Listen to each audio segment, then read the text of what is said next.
Shalom saudara-saudara yang dikasihi dalam Yesus Kristus. Firman Tuhan kita pada saat ini diambil dari Amsal 21 ayat 5 dengan tema membuat rencana yang cermat. Saudara-saudara yang dikasihi dalam Yesus Kristus, firman Tuhan kita merupakan bagian dari hikmat Raja Salomo yang bertujuan agar bangsa Israel memahami maksud dan tujuan kehidupan. Dan secara khusus hidup dalam kesejahteraan. Karena hikmat Salomo termasuk firman Tuhan, kita pada saat ini merupakan fondasi transformasi bagi bangsa Israel. Jadi, hikmat Raja Salomo bukan hanya sekedar kecerdasan intelektual saja yang dibicarakan, tetapi untuk membangun umat Israel yang sejahtera dan takut akan Tuhan. Dalam firman Tuhan kita, di situ ditulis, rancangan orang rajin semata-mata mendatangkan kelimpahan. Tetapi orang yang tergesa-gesa hanya akan mengalami kekurangan. Ini tentunya harus kita lihat dari latar belakang sosial bangsa Israel. Bangsa Israel penduduknya adalah petani dan peternak. Kehidupan umat Israel tergantung pada pertanian dan ternak.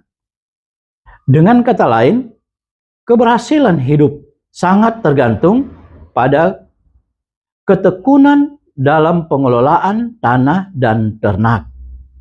Untuk itu, Raja Salomo memahami bahwa orang yang rajin bukan sekedar bekerja keras secara fisik, tetapi mereka yang memiliki rancangan ataupun perencanaan yang benar-benar matang.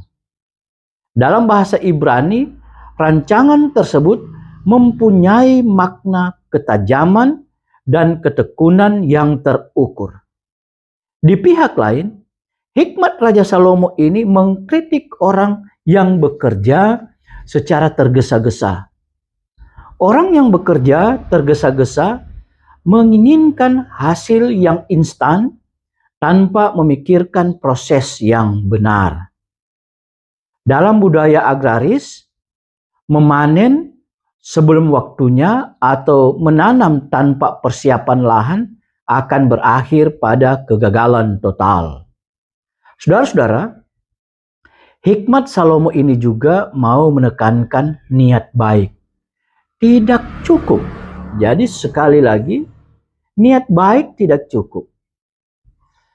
Untuk mendatangkan keberhasilan atau kelimpahan harus dengan rancangan yang matang, rancangan yang cermat. Saudara-saudara, perlu diketahui bahwa rancangan yang matang adalah rencana yang dituangkan dalam bentuk program atau desain yang baik. Dan karena itu menyangkut agraria dan peternakan, tentunya umat Israel harus memperhitungkan lahan yang baik, cuaca yang baik, serta bibit yang baik, dan waktu panen yang tepat. Dan tentunya adalah perawatan yang baik. Sehingga baik tanaman maupun ternak akan mendatangkan hasil yang sempurna, hasil yang melimpah, yang benar-benar diharapkan oleh semua manusia, oleh umat Israel. Salah satu makna hikmat Raja Salomo adalah Raja Salomo membanding-bandingkan akan kebaikan dan keburukan. Sama seperti firman Tuhan kita pada saat ini. Raja Salomo mengatakan bahwa rancangan yang rajin semata-mata mendatangkan kelimpahan. Tetapi setiap orang yang tergesa-gesa hanya akan mengalami kekurangan. Maksud dari ini, agar umat Israel melihat sesuatu yang didapatkan, itu harus melalui proses, bukan dengan instan. Jadi, Salomo membandingkan, kalau memang punya rajin dan punya rancangan yang baik, maka akan berhasil. Tetapi sebaliknya, kalau tergesa-gesa tidak mempunyai rancangan, maka semuanya akan gagal total. Dan untuk mendapatkan hasil yang melimpah, seorang petani dan peternak harus menggunakan strategi dan visi yang jelas. Dan juga mempunyai ketekunan. Harus diketahui bahwa ketekunan mempunyai arti sikap mental dan tindakan nyata untuk terus berusaha secara konsisten, bersungguh-sungguh dan pantang menyerah dalam mencapai tujuan, meskipun dihadapkan pada kesulitan, rintangan, atau kebosanan. Beda halnya dengan orang tergesa-gesa. Pengertian tergesa-gesa dalam firman Tuhan kita adalah bertindak tanpa pertimbangan, mengabaikan proses, kurang berhikmat, bahkan di balik itu ada keserakahan. Jadi, dengan kata lain, mau dikatakan bahwa ternyata orang yang tergesa-gesa itu adalah orang yang serakah karena mau mendapatkan hasil yang banyak dalam waktu yang sesingkat-singkatnya. Dan orang yang melakukan ini akan mengalami kekurangan.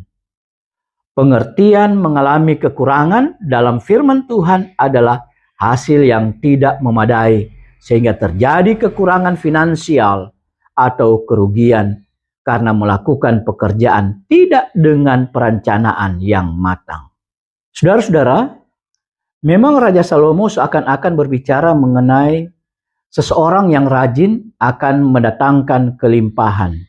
Padahal di balik semuanya itu, Salomo mau menekankan bahwa umat Israel, baik sebagai petani maupun peternak, harus mempunyai hikmat dari Tuhan. Dan kalau mempunyai hikmat, maka umat Israel harus takut akan Tuhan. Itu kalau kita lihat pada Amsal 1 ayat 7. Dan orang yang mempunyai hikmat akan melihat bahwa semuanya, keberhasilannya datangnya dari Tuhan. Karena walaupun manusia telah merencanakan dengan baik tanpa campur tangan dari Tuhan, semuanya akan sia-sia.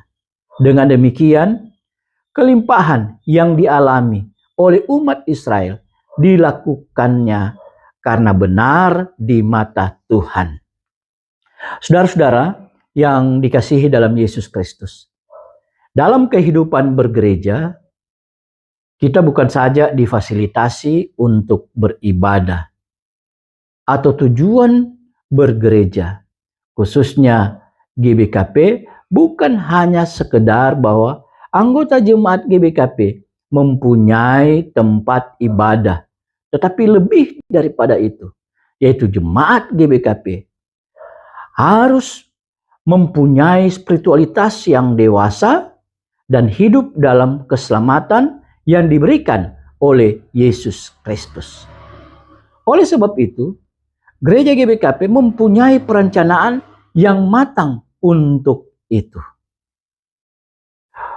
GBKP mengatur akan anggotanya agar step by step bisa menuju kepada kedewasaan iman yang benar. Umat GBKP harus berada kepada pemahaman yang benar tentang iman dan tentang kepercayaan kepada Yesus Kristus. Dan dalam berrelasi, dalam persekutuan, benar-benar mempunyai makna yang baik. Oleh sebab itu, gereja GBKP mempunyai perencanaan yang matang untuk itu. Kalau dilihat dalam program pelayanan GBKP, Gereja Batak Karo Protestan, ada program jangka pendek, jangka menengah, dan jangka panjang. Semuanya ini ada dalam roadmap GBKP tahun 2026 sampai 2045. Yang dimaksudkan dengan roadmap GBKP 2026 sampai 2045 adalah panduan strategis yang menguraikan tujuan jangka panjang program GBKP yang harus dilakukan oleh GBKP, oleh pendeta, oleh penatua dan diaken, oleh anggota jemaat. Dan semua program pelayanan itu terjadi lewat penelitian. Jadi program-program yang ada itu semua berdasarkan penelitian yang dilakukan oleh gereja GBKP. Karena memang dalam setiap 5 tahun itu harus diadakan penelitian untuk mencapai program-program yang ada. Khusus garis besar program 5 tahun 2026-2030, penekanannya adalah relasi Tuhan, diri sendiri, keluarga, orang lain, ciptaan Tuhan. Dan khusus program pelayanan tahun 2026 menitik beratkan pada relasi dengan Tuhan. Oleh sebab itu, program utama gereja yang dalam hal ini jemaat adalah pertama, ibadah. Kedua, rumah retreat spiritualitas. Ketiga, kelompok doa kecil. Keempat, pelatihan kepemimpinan rohani. Dan kelima, pengembangan liturgi tematik. Keenam, PA dan PJJ berkualitas. Dan ketujuh, katekisasi yang menjawab tantangan anak. Saudara-saudara, sangat diharapkan bahwa jemaat yang merupakan basis pelayanan gereja GBKP secara universal melakukan ini dengan cermat yang dituangkan dalam program-program pelayanan tahunan gereja ataupun jemaat itu sendiri. Sebab dengan melakukan ini, apa yang kita harapkan dalam kita bergereja, khususnya spiritualitas akan semakin dewasa. Sehingga persekutuan kita dengan Tuhan semakin baik dan terlihat. Dalam kehidupan kita sehari-hari, dalam kehidupan bersama, yaitu dalam persekutuan kita, akan baik juga. Dalam kehidupan kita dengan orang lain, sesama iman kita akan semakin baik. Dengan demikian, baik kehidupan pribadi, keluarga, dan gereja akan semakin baik dan dewasa. Demikianlah firman Tuhan. Tuhan memberkati kita.